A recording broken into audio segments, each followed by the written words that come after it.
শরৎ বাড়ি আসো।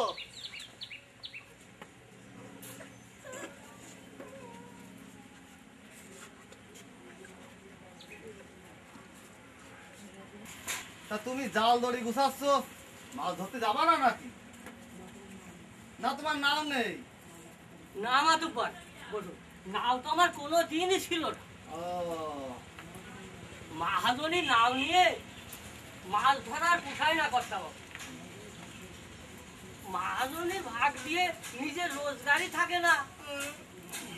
হাতির পাড়া ভগবান যা কোন নজরেই আজকে রাতটা বুঝেছে তা তিনিই জানেন। ওই ভগবানের নজর না থাকলেও আমার কর্তা বাবুর নজর তোমার উপর ঠিকই আছে দাদা, এটা আমি মা কালীর দিব্যি করে বলতে পারি। আরে তুই একটু বাড়িয়ে বলিস কেন? আরে এই পাড়ায় কার উপর আমার নজর নেই বল দেখি? ওই যে যেদিন ওই কি যেন শ্যামার মার 10-10টা হাঁস বিষ খাওয়াই মারল, আমি কি তার বিচার করিনি? বিচার বিচারে তো কর্তা বাবু সিদ্ধ হস্ত। তোমার ওই সোনার চান্দু হাসুটা একটু থামাও কালো।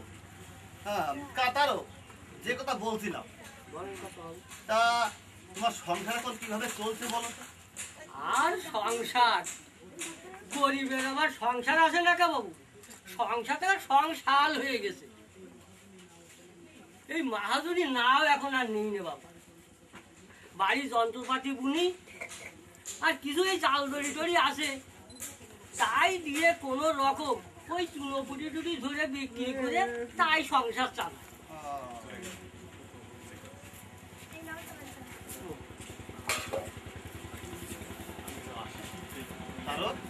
হ্যাঁ বাবু, মেয়েটা মেয়েটা তো আমার ছোট মেয়ে বাবু, সন্ধ্যা।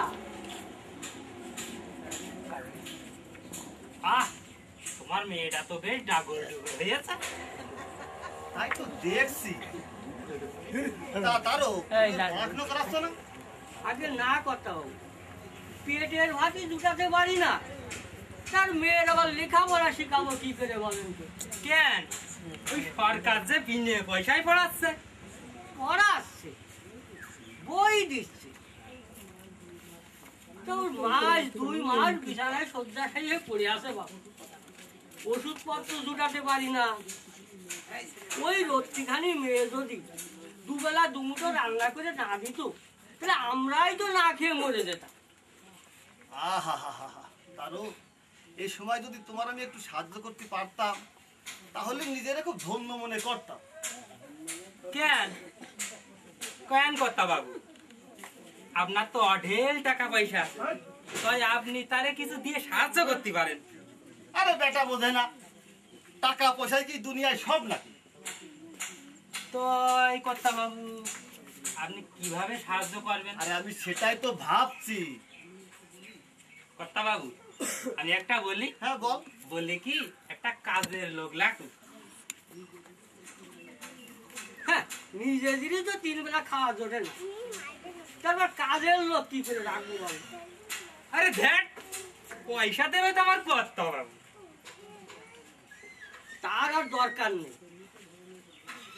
এমনিতেই ভগবানের উপর ভরসা করেন, তাতেই হবে। তারও ভগবান সব সময় সবার সাহায্য করে না, কোনো কোনো সময় মানুষ লাগে। তোমার আমি সাহায্য করতে চাইলাম কিন্তু আর পারলাম না। এই সকালবেলায় আপনাদের একটু জলপান করাতে পারলাম না। আরে তাতে কি হয়েছে, আমরা তো আর পর না।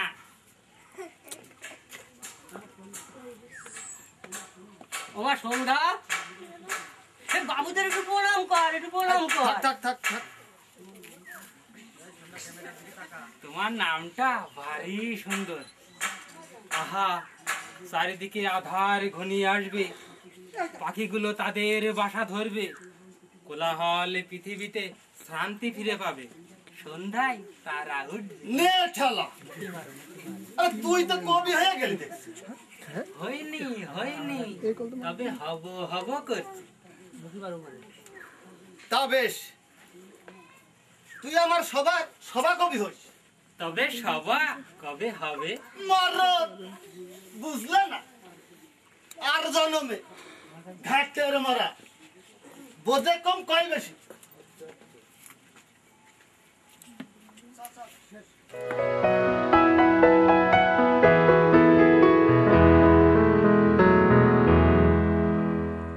আরে কালু, আগে কথা বাড়িটা কেমন দেখলি বলতো? ওই ভাঙা সুরো বাড়ি। এই জন্যই তোর নাম কালু। আরে শিক্ষিত লোক যেখানে মনি মুক্তা দেখে, তোর মতো অশিক্ষিত লোক সেখানে ধুলাবালি দেখে। আরে বাড়ির দুই পাশ দিয়ে রাস্তা, বাড়িটা যদি কিনতে পারি আমি সস্তা, তাহলে কেমন হবে বল? বুঝেছি বুঝেছি কর্তা বাবু। কর্তা বাবু আপনি কি পাস? আরে আমি কি পাস? আমি A pass R O pass. কর্তা বাবু এই ডিগ্রি আমি নতুন শুনলাম।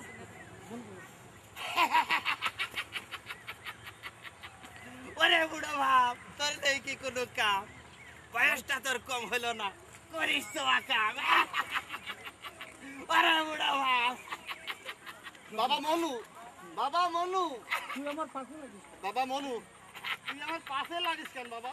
পাগল বলে, পাগল বলে।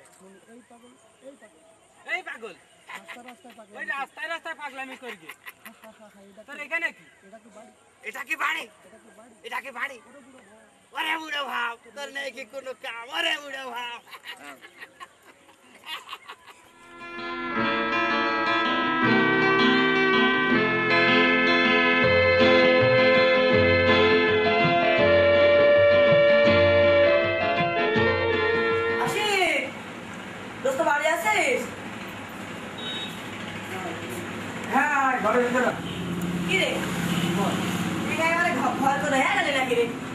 মেডিকেল থেকে আসার পর আমার সাথে দেখাই করলি না তুই। আরে দোস্ত, আসলাম তো মাত্র 2 দিন। তোর সাথে দেখা হোক না হোক, সন্ধ্যার সাথে দেখা হোক। তোর কথা তাকে আমি জিজ্ঞাসা করলাম, সে বললো তুই নাকি গন্ধ দেখেছিস। আরে হ্যাঁ গেছি, তবে সেই দিনই তো ফিরে আসছি। দোস্ত আসলে মেডিকেলে অনেক পড়তে হয় রে, মনে চালিও বেশ সময় নষ্ট করা যায় না। আমার কথা বাদ, তারপর বল তোর খবর কি, কেমন চলছে তোর দিনকাল? ভালো না রে, কেন? বাবার কালু সন্ধ্যারে বাড়ি গেছিল। বাবা তো আর এমনিতে কারোর বাড়ি যায় না। তোর বিয়ের পয়গাম নিয়ে গেছিল দোস্ত।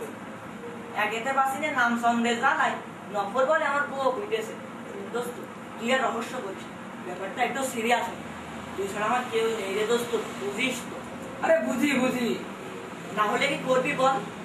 সর্বাঙ্গে ব্যথা, তোর ওষুধ দেবো কথা। অনুপাগলের সঙ্গে দেখা হইল, সে বললো হ্যাঁ বললো, ওরে বুড়ো ভাব তোর নেই কোনো মনে পাগল আসলে পাগল না, বুঝলি? তার আসলে প্রধান অসুখটা ধরেছে। কাম কাজ না থাকলে মানুষ অকাজ করে বেড়ায়, যেমন খাদ্য মানুষ অখাদ্যও খায়।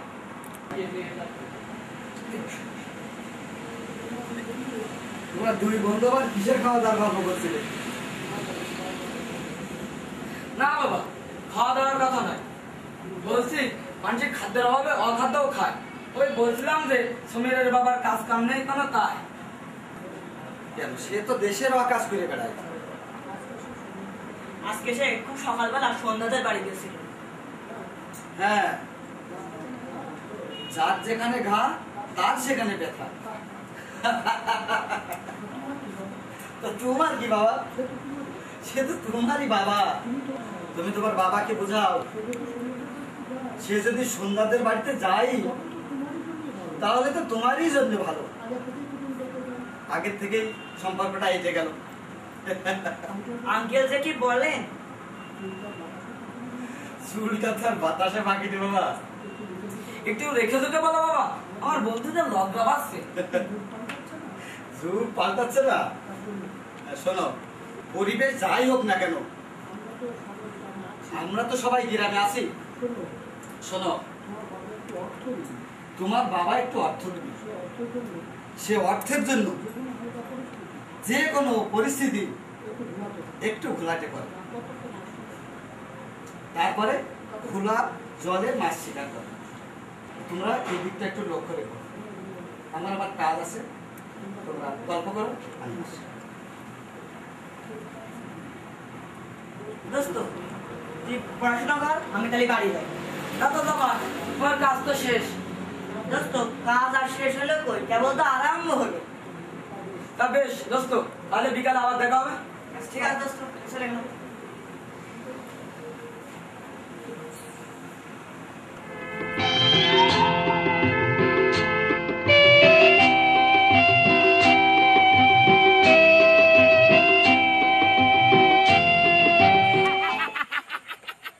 ওরে বুড়ো ভাবে ছেলে, কোথায় তুমি গেলে? তোমার হাত এখন শুধু মারবো আমি গুতো। না ভাই, তুই আমার গুতোস নে। আমি গুতাবো না, এই গ্রামের সবাইকে গুতাবে। কিসে? বিষে।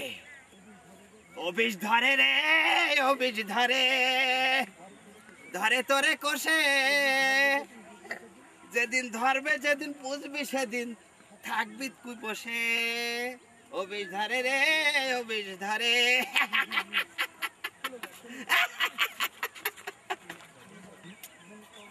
তুমি পাগল কোন বিষয়ের কথা বললো?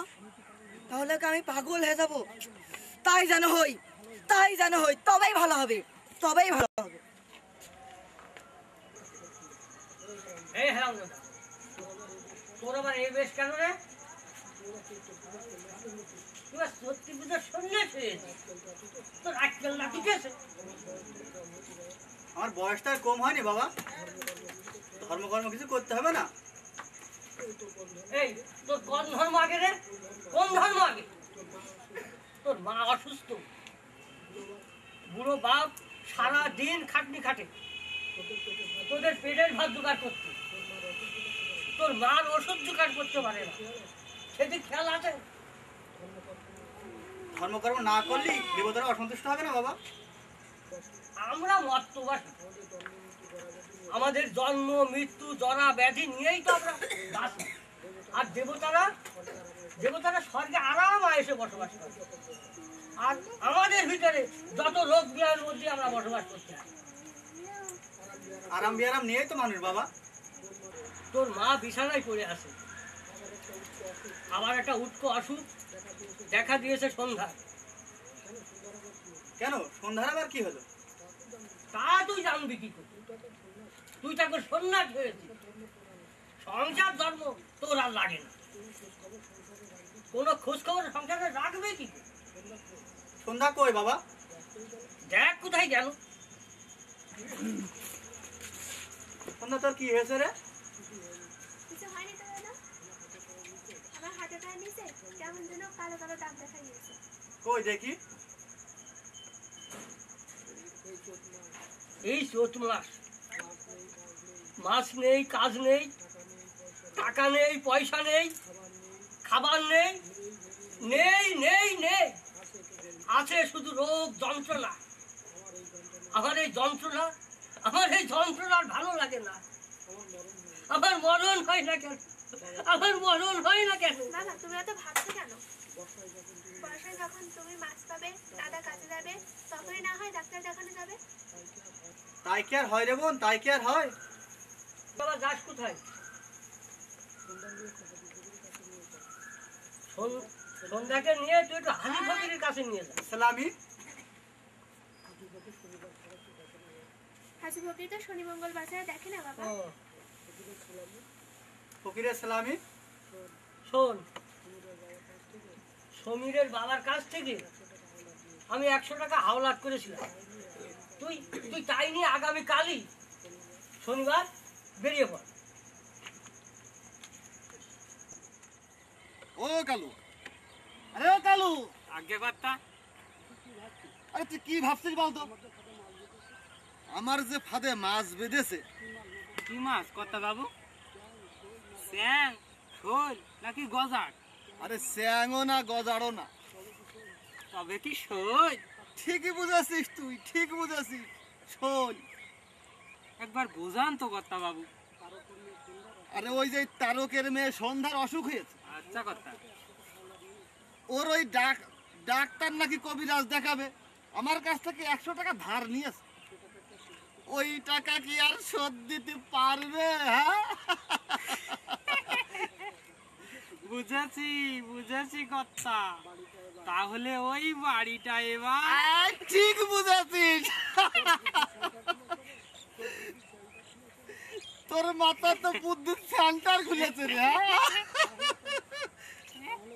তাহলে তো কর্তা বাবু ওরা নিশ্চয় ওই হাজু ফকিরের কাছে যেতে পারে। এই তাহলে কি এই হাজু ফকিরের সঙ্গে সলা পরামর্শ করার দরকার আছে নাকি বল? আছেই তো কর্তা বাবু, পরামর্শটা আজই সেরে ফেলুন।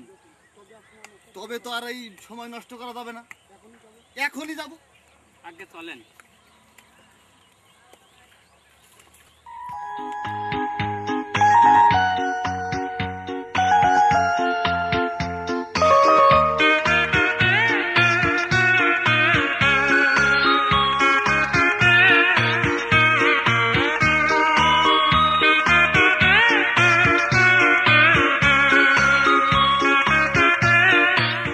ফকির সাহেব, আমার ঘুমের ভিতর রাজে বাজে স্বপ্ন দেখছি, খাওয়া দাওয়া নেই, শুকিয়ে যাচ্ছি হুজুর।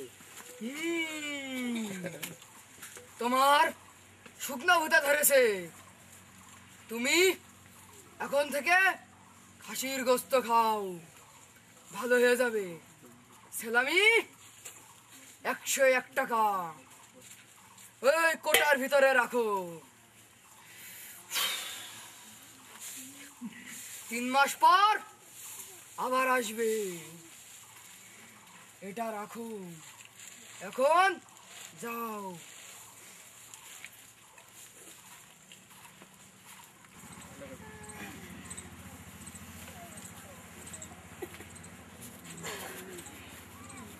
ফকির সাহেব, আমার আম ভাত, জাম ভাত, ছোলা ভাত, কটকটে ভাত, ভেজি ভাত, মশা ভাত, মাছি ভাত। হয়েছে হয়েছে, তোমার জন্মের ভাত মরণের ভাত সব হয়েছে। আমি বুঝতে পেরেছি তোমার বেতভূতি ধরেছে। আমি তাহলে বাঁচবো না হুজুর? তুমি আর জলসার করতে হবে। এই শনিবারে আম পাতা, জাম পাতা, কাঁঠাল পাতা, লিচু পাতা আনবে, পুড়িয়ে জলসার করতে হবে। সেলামি 101 টাকা এই যে কোটার ভিতরে রাখো, এই নাও, এখন যাও। হুজুর, হাতটা একটু দেখেন।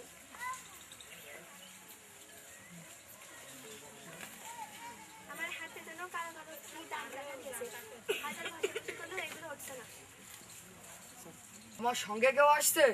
হ্যাঁ হুজুর, আমার দাদা এসেছে। কই? নমস্কার হুজুর, আমি ওর দাদা, যা বলার আমার কাছে বলুন। মা, তুমি একটু দূরে যাও তো, আমি তোমার দাদার সাথে কথা বলবো। তোমার বোনের যে ভূতে ধরেছে সে জীবিতকালে আমার মতো ঝাড়ফুঁক করতো, এখন মরে যে ভূত হয়েছে, তাকে তাড়ানো খুবই মুশকিলের ব্যাপার। অনেক টাকার দরকার, অনেক বগাল কিনতে হবে।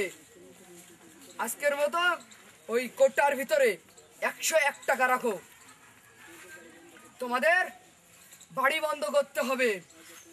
আজ আর তোমাদের বাড়ি বন্ধ করছি না, আগামী শনিবারে হবে। এই যে এই দোয়াটা নিয়ে যাও, বাড়ি রেখে দেবে। তাহলে হুজুর আমি আসছি তাহলে। কর্তা বাবু, এই হাজু ফকির বড় নিরিবিলি আছে, এই এখনই কথা কটা আপনার কমনের দরকার। আরে বলবানে রে বাবা, মজবুত করে বলবেন কিন্তু কর্তা বাবু। আরে বলার মতো কথা তো বলবোই, আরে বলার একটা পরিবেশ তৈরি করতে হবে না? বুকে সাহস নিয়ে বলবেন কিন্তু কর্তা বাবু। বলবা না রে বাবা। নমস্কার ফকির সাহেব, নমস্কার। নমস্কার, বসুন বসুন। কি হেতু আগমন? ফকির সাহেব, ফকির সাহেব, কেউ আসে প্যাঁচ খুলতি, আবার কেউ আসে প্যাঁচ আটতি। তা আপনারা এসেছেন? প্যাঁচ আট। বুঝেছি বুঝেছি। তা কোন পেস লাগাতে হবে? গর্ভে নাশ না ভূমিষ্ঠ হবার পরে নাশ? ওই গর্বে না শুনলি আর ভূমিষ্ঠ হওয়ার দরকার কি? বুঝেছি বুঝেছি। তা মশাই, সর্বনাশটি কার হবে? ওই যে দুই ভাই বোন আসছিল না, হাতে কালো কালো দাগ। আহ, বেচারা নিরেট ভালো মানুষ। তাই ওইরাম একখান সুন্দর জমির পরে একটা ভাঙা চুরো বাড়ি। তাও আমার এই কর্তা বাবুর আমার সহ্য হচ্ছে না, তাই একটু বন্দোবস্ত করতে হবে। তা করা যাবে তো? অসুবিধা হবে না, অসুবিধা হবে না। আমার কর্তা বাবু